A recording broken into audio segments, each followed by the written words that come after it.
நீ வேலையை செய்யும் போதும் நீ நடந்ததிலும் நடக்க இருப்பதிலும் மனதை சஞ்சரிக்க விடுகிறாய்.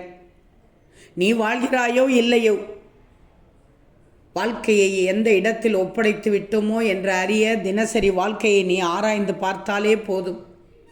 நீ சாப்பிடும் உணவை ஒவ்வொரு கவலமாக ருசித்து சாப்பிடுகிறாயா? யோசிச்சுப்பார்.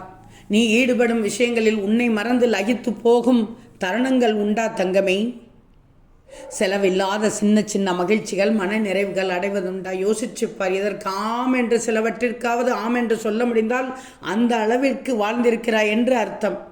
இல்லை என்பது பதில் என்றால் உன்னுள் உள்ளது ஒரு சிலது இயங்கிக் கொண்டிருக்கிறது என்று பொருள்.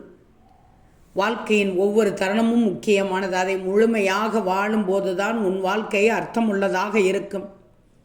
உன் வாழ்க்கையை ஆரம்பிக்க ஒரு கச்சிதமான தருணத்திற்காக காத்திருக்க வேண்டாம். அப்படி ஒன்றும் நீ எதையும் பார்க்க போவதே இல்லையே. வாழ்க்கையில் அடுத்த நாள், அடுத்த மாதம், அடுத்த வருடம் என்று எதுவும் நிச்சயமல்ல.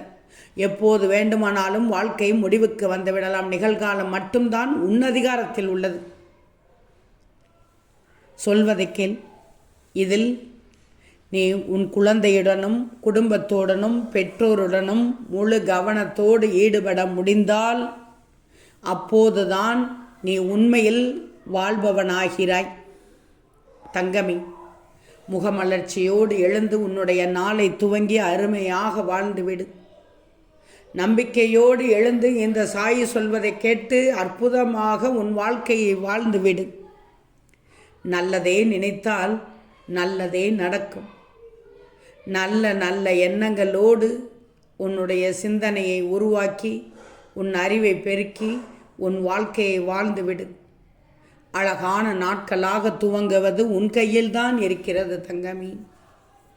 ஓம் சாய்ராம்.